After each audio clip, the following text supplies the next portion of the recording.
คือคบกันกับกระเทยนะเล่นยาวนะ10 คนก็มี เข้ามาเที่ยวมาคิดคนนะ บอแล้วเปลี่ยนเรียนคิวเอาเรียนคิว อยู่ตั้งกลาง จากที่เคยมานั่นงานบุญงาน1 20 30น่ะบัดกูมือนี่เด้ บ่ได้จะคุย นางเอกนี่เนาะ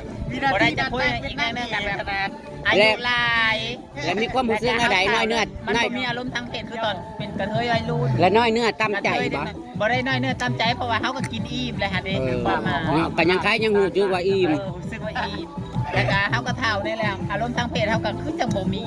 นี่ตาย คือเห็นผู้ชายเสื้อขาวเสื้อเขียวเสื้อแดงนี่ก็เซยซื่อ จะก้าวน่ะงึกงักแล้ว ๆแต่ก้าวนั้นทีผิดโลดน้องผู้ผิดโลด ตอนเงาเงกๆได้เลยเนาะแต่เด้อ มีแต่อยากชวนจะไปมิตรทาให้มันข้ามนั่นแหละ ตายห้าแหละ มีแต่นั่งถ่าย เฮ้ยบัดซาเฮาล่ะคันไปบุญแล้วกินเบียร์แล้วเมาแล้วเต้น อันนี้เพราะว่าตั้งตัวหาแลนด์ไม้ กระเทยละฮะน้ำเขาเก่งเรื่องเล่นไม้ อุ้ยหูอยู่ดอกนางลาดเล่าเบิ่แล้วนางลาดเล่าให้ฟังเบิ่ง เราอะน่าได้ กระเทยเป็นละหาเนาะ มันเก่ง มีแบบอีหยังก็จุ่มจีนมีอีหยังเคยอีหยัง กระเทยละฮะน้ำมันเก่งในเขตอันบริเวณแพงสวรรค์กับประเทศลาว กระเทยเป็นละหามีจักคน กระเทยละฮะนั่นก็บ่พอจีบดอกกระแตกไปคล้ายตรงคล้ายโตยังเลยตะคอยอีกนางลาดก็มาอยู่ปักซอง ตายไปน้ำแล้วก็มีบ่ ผู้มื้อนี้โดนได้เธอว่าโดนได้เธอเฮาก็บ่มีอารมณ์อันนี้ ตายไปน้ำแล้วก็มีบ่ ตายไปน้ำ บ่ได้กินกล้วยเลยตาย เกิดไหมก็บ่มีบ่ นี่แหละ กระเทยน้อยก็ลาย คุณแม่เลิงแหละเกิดมาใหม่เป็นผู้หญิง คุณแม่เลิงได เอาน้าสาวของนางลาดน่ะบ้านใจแล้วเกิดมาเป็นผู้หญิงมาเป็นร้านสาวแล้วนี่ คนใด มาเป็นนางแอนนางออนนางออนน้อยๆดิ ผู้หญิงอ่ะก็ เกิดเป็นผู้หญิงเราจะเป็นผู้หญิงแหงตายเกิดมาก็ยังไม่เป็นผู้หญิงได้กับเธอค่ะคือปล่อยคือการศาสนาคือสีได้ร้ายพวกคนนี้ อืม ว่าศาสนาถ้าเป็นผู้หญิงก็จะได้ร้ายพวกคนนี้ แล้วบ่ได้อันเบิ่งหมอเบิ่งหยังมาบ่มื้อแรงมื้ออื่น เบิ่งหมอแล้วมันบ่มีครูมานำ บ่มื้อแรง เก็บดอกไม้รวมต้น มื้อแรงนี่นะ มาแล้วมีแต่เก็บดอกไม้เริ่มต้นตัวข้างตัวข้าวเธอเดียวแล้วก็เขาก็หนีปลาในศาสตร์นี่ฮะ แสดงว่าฮีบ่หอมมาจัก แม่นี้บ่บ่ฮู้มันเป็นหยัง ปลาลายอยู่เล็กนะปลาลาย ปลาลายอยู่ ห แล้ ลา วย อยู่กับการตกลงกันไม่ง่าย มันต้องใช้วิธีตกลงกับว่าจะเก้าบ่ได้อิหยังบ่ได้ตกลง แต่ก้าวนะเห็นกันแล้วก็สวนกันไปเราได้อยู่บุญสงกรานต์ละหาน้ำคือกัน อืม สงกรานต์ละหาน้ำก็เอาขึ้นนั่นน่ะโลดโพงนั่นน่ะ ชกตากันกับไปโลด เอาขึ้นทั้งแรกทั้งคืนทั้งกอไผ่นะ ขออภัย อะกูฉันเคยขึ้นไปเยี่ยมแล้วเพราะตะกี้แห้ง เอากับข้าวปลาเลิก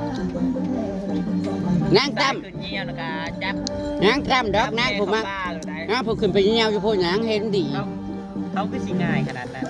แต่กี้น่ะง่ายอีหลีไหลบ่แม่นว่าโม่เนาะธรรมดาตะกี้น่ะบ่ได้ตะกี้น่ะผู้ชายน่ะไปไสไปสิบ่มากข่อย เขาก็งามอยู่เนาะเมื่อเจ้าก็ยังงามอยู่ก็คือบ่ได้ เจ้าก็ง่าย งามอยู่หักหาผู้จริงใจน่ะมันบ่มีหั่นเด้ บ่ได้หาจริงใจและหาชั่วครั้ง ลวกไปเลยมาก่อนบอก บ่เกี่ยวเนา เพราะ ะ เขาพูดว่าเขาโลกมาก่อนเพราะเขาเบิ่งออก เลี้ยวตัวจำได้เขาสิมาเขากับมากเลี้ยวจำได้เขาสิมาเขากับมากเลี้ยวจำได้นั่น มีบ่ เขาให้เที่ยวตัวจำได้เขากับมากสิเลี้ยวจำได้เขากับมากเขากับมากเขากับมาก จะมีปากมัน ปากยืนปากยาวบ่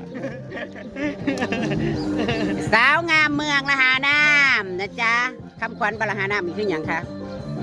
เมืองสองคอนดินดำน้ำซุ่มหาดทรายขาวสาว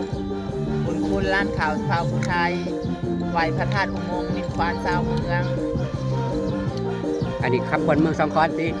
เมืองละหาบ้านละหาเนี่ยนะสินมีสินไม้ก็บ่มีบ่เกลือดำตำหมอเงื่อมแล้วมามื้อนี้น่ะคือนอนแม่นบ่ มาคลายเครื่องขับโบเมื่อยกะไปหาละมุมนิดๆหน่อยๆแต่ก็ไปหารอแลนด์ไม้ ไอ้เสื้อผ้าบ่ ใครกิบซอบโบโบกิบซอบแต่ก็ไปหารอ นิดๆน้อยๆถ้ามันบ่ได้ลูกค้าก็ไปหานอนถ้าได้ลูกค้า เธอก็ลดราคาอายุเฮาหลายขึ้นเฮาก็ลดราคา3คน100คือนางตุ๋ยน่ะ เขาบ่ซื้อเขากินกันถือว่าบุญ แม่นว่าซื้อเขียวผู้ชายนี่จะอาศัยเอาเงินมาให้เฮานี่ยอมเด้อเขาบ่ซื้อเขาบ่เอาเงินให้เขานี่ก็ถือว่าดีสิตายแล้ว น้อยเฮ้ย ผู้ชายพวกมันเขาหาเงินไปหลอดตัวเองเด้อหาเงินบ่ได้เก่งเขากระเทยเด้อแม่นบ่ แสดงว่าแต่ละเมื่อก่อนนี่30นี่จ้างบ่ คือกัน บ่ได้จ้างไหน ฟรีเหรอ กะบักเทื่อกะเขาเอาเงินให้ ตะกี้เป็นยังนี้ยังเป็นค่าอยู่เนาะ ส่วนหลายก็จะได้เงินนํลูกค้า แล้วก็ได้สดผู้บ่าวน้อยก็บ่ได้อื่น ระหว่างผู้บ่าวน้อยกับผู้บ่าวเฒ่ามันต่างกันบ่ได้มันแซ่บบ่ได้ ผู้บ่าวน้อยกับผู้บ่าวเฒ่านะมันก็รสชาติคนละแบบ อันใดมันได้ใจกว่ากัน ผู้บ่าวเฒ่ากับของใหญ่ เอา ผู้บ่าวน้อยกับของบ่ใหญ่ แต่พวกเขากับเด็กหน่อยได้แตกกว่ากัน วันนี้เป็นภาษามันยินเบียร์กินในบ้านนะภาษาแต่ผัวเขา พวกเขามีประสบการณ์เนาะ ผัวเขานี่มันบ่ได้อันบอกโลดผู้บ่าวน้อยต้องแย่แนวนั้น โอ้ยปฏิบัติธรรมมาเป็นปีเบิดมื้อนี้ ผู้บ่าวน้อยน่ะมีแต่ เฮ้ย ให้ มัน สอนให้ส มัน อน บ่ได้อยู่ในศีลธรรมอันนี้นะ เขาเมิดสินแปดแล้วเขาบ่ได้ร่วมศึกษา อืม เขาก็เขาก็สังรวม แล้วพ่อห้างเจ้าได้กินบ่อยบ่ พอห้างก็ได้ผัวเขากับบริอึด บ่เสียกับประกาศ ตะกี้ข่อยแห้งอยู่สวรรค์ข่อยแห้งก็เป็นผู้สอนอยู่สวรรค์ กินนักเรียนน้ำบ่ ข่อยสอนภาษาอังกฤษอยู่สวรรค์ตะกี้นั่น นักเรียนก็ได้กิน ตำรวจทหารผู้บ่าวข้าราชการของการปกครอง ของหลวงของเลี้ยงโอมมาเบิดแล้ว ของหลวง เออ เบิ่งหลัง ผู้บ่าวนักเรียนผู้บ่าวรักเจ็ดผู้บ่าวมคผู้บ่าวตำรวจผู้บ่าวทหารผู้บ่าวแพทย์ผู้บ่าวพ่อค้า คือสีย่าง คือหลายอาชีพ คือสีย่างใกล้กันแล้วก็จับมือกันไปเลยเนาะ ตะกี้ฮะไปกินน้ำผัดมักกินเบียร์ได้ตะกี้น้ำบริถือชิ้นคือทำกินเบียร์แล้วก็นั่งและกินกับพัวเขาเลยมันพัวเขามาพัวเขาก็อยากเฮ็ดพัวเขาก็ชวนเขาไปบ้านพักแล้วก็ต้องได้ไปน้ำมาแล้วก็ไปกับผู้ไม้อีกบัดนี้นะ ไวเนาะ คือนี่1 2 3นี่กันไปกับผู้นี้แล้ว เอาผู้นี้มาส่ง ไปกับผู้นี้เอาผู้นี้มาส่งไปกับผู้นี้มันเป็นระบบนั้นนั่ง ขนาดนั้นบ่ คือบ่เอาภาพ2ภาพ3ไป ฮอตกะลี บ่เฮ้ยคือบ่เอาไป ตัวฮอตกะลี คือบ่เอาไปเทื่อ2เทื่อ3นั่นนี่ ไปเทื่อ2เทื่อ3มันนี่บ่คาดมันอายกัน อ้าวนี่ยังก็มันมืดจะรู้จะ แล้ รู้ วแล้วสมมุติว่าเขาเป็นหมู่พวกกันเขาบอกมาเว้าต่อว่าก็ได้ เขา กิน ก็ อีก ฮู้เขาก็ฮู้ปีเอาบ่ได้เอาไปพร้อมๆกันเลยเนาะไปทีละคน ดี บ่ฮู้คนเดียวหมู่ยังในกลุ่มนี่คอยเอาไปกินทีเดียวเบิด เออ อืม ไปพา กั กัน น นั่ นะ งนำกัน แม่นบ่ เจ้ามา8คน ไปหมดแปดเอาไปทีละคน ไปเบิ่นแปด เบิดกลุ่มคณะข่อยลงแขก10คณะ10คณะ8พร้อมกันนั่น แม่นบ่เดียว อันนี้แฮงก็เอาพร้อมกันข่อยนั้นยังเอาทีละคนบ่ค่อยอายข่อยนั้นยังมีอย่างอายอยู่ข่อยนั้น ตัวดาวเนาะเจ้านะ บ่ผู้ชายนะอันส่วนหลายก็ข่อยก็อายจะเอาไปเมื่อ2เมื่อ3ภาพเอาไปทีละคนน่ะมันบ่ดีงาม เดี๋ยวคน4คน พอ5นาทีน้ำก็แตกแล้วเห็นผู้ชายนะ บ่กินของข่อย ได้ยินแล้ว เล่นเนาะ ได้ยินแล้วยูทูบเบอร์ คือไว้ พอ5นาทีน้ำเขาก็ออกแล้วแล้วก็เปลี่ยนมาเอาผู้นี้พอ5นาที10นาทียังโดดมาเฮ้ยแล้วก็น้ำเขาก็ออกแล้วก็มาเอาผู้นี้เรียน เด็กเอาพร้อมกันเลยค่ะ อันนี้เก่งเอาโคมกัน พร้อมกันเลย แล้วเจ้าสิห้องยังไง ห้องก็ได้ มันบ่มีปากห้องอันนี้ปากบ่ว่าง ตา คอย ว้า ยิงก็ดาวมันเสียวสุดยอดความเก่ง โคตรโคบักโมบัก กิน แต อะ ก ไรโม่กับผู้ชาย กระเท แล้ว ย ก็เลือก เนาะ เอาอีไหนมีแต่คนรอ ไปเธอจะนางนี่เก่ง แม่เลือกเอาตะกี้คัดเอาแต่คนตาดีๆตอนไปเฮ็ดดงๆแห้งคาก18แพงนะเอาพวกมัน18แพง แถวดงโดกนะ เอาพวกเวียดเอาพวกข ค มิ้ อยมาอยู่บ้านนี่ เอา แหละ พวก ชื่อ จี บื้อน จะคือบ่ฮู้จักหยังนี่จริงๆคอยพานี่ยังบ่หมดแล้ว แม่บอกเดียว อืม ตะกี้เฮียนโด่งๆมีโรงเรียนอัน ผู้บ่าวจีนมาเฮียนบ่าวเวียดมาเฮียนบ่าวเขมรมาเฮียนที่ตะบักรอผู้บ่าวหลวงพระบางเลี้ยงจันทร์ปากเซสวรรค์4แขนกิโลเรียก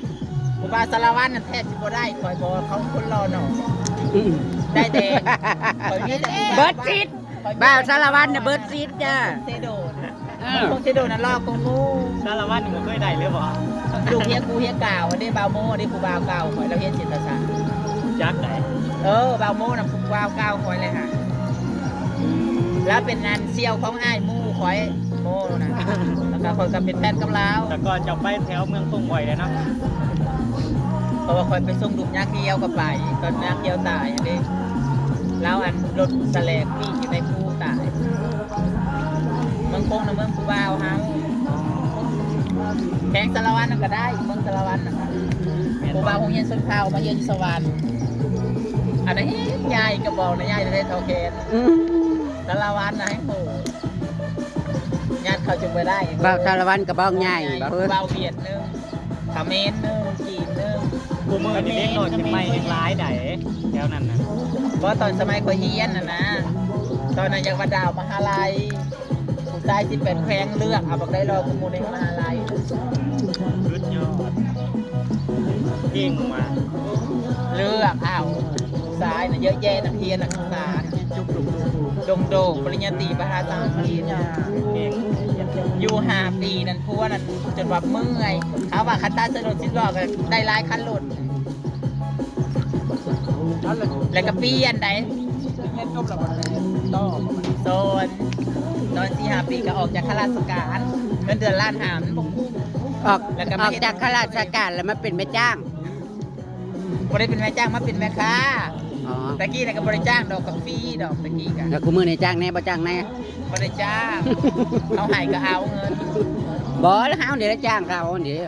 บ่ได้ค่อยได้จ้างบ่ได้อยากขนาดนั้นมันธรรมดาเลยเด้เฮาอายุแก่ตัวลงแล้วเฮาก็ความต้องการทางเพศก็บ่หลาย มันก็ นะ คือตอนดอกออกเหรอ ตอนนั้นเฮาขึ้นสาวใหม่ผู้ชายก็ผู้ชายก็เลือกได้บ่แม่นว่าโม้ผู้ชายนี่นั่งนำกัน1 2 3นี่บักใดเราก็มัวเอาบักนั้นไป กินก่อนเขาก็ย่อมไปโดยบ่ทีมี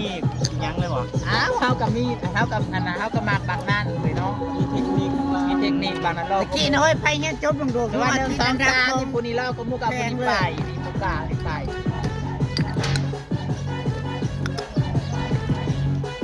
สอบติดจงโดดสมัยนั้น เขาไอ้แลเขาไอ้กอนเขาไอ้คุย เดี๋ยวนี้บ่ได้อันนั้นเดี๋ยวนี้มันบ่มีแพทย์ไปเฮียนแล้วเดี๋ยวนี้นะหลักเกณฑ์ก็บ่มีนักเรียนแพทย์ก็บ่มีนักเรียนเขาเฮียนมาบ่มีความหมายอะเด้มันบ่เป็นตัวของตัวเองถึงจะเฮ็ดราชการเงินเดือนก็น้อย มันเป็นตัวของตัวเองบ่ได้สิมากินนั่นนี่ก็บ่ได้ได้ นางจบดงโดกูได้ไม่ แม่ เอา น นั่นก็บ่ได้ สิมานั่งกินนั่นนี่ก็บ่ได้นะครับเป็นครูฮะ แล้วก็บ้านอันนี้ที่มหาเจงนั่นเอง นั่งกินบ่ได้ นี่ไม่ได้มาจบเลยนะจบแล้วก็บริมีงาน อยู่บ้านเหรอ อยู่ในบ้านบอกว่ามา ฉันคิดว่าฉันอยากเป็นแอร์โฮสเตสได้ฉันบ่ได้เป็นครูได้ตอนฉันเรียนภาษาอังกฤษน่ะฉันคิดว่าจบไปต้องเป็นแอร์ไปอยู่ลาวมันพอบ่เอาแอร์ก็เทินดิ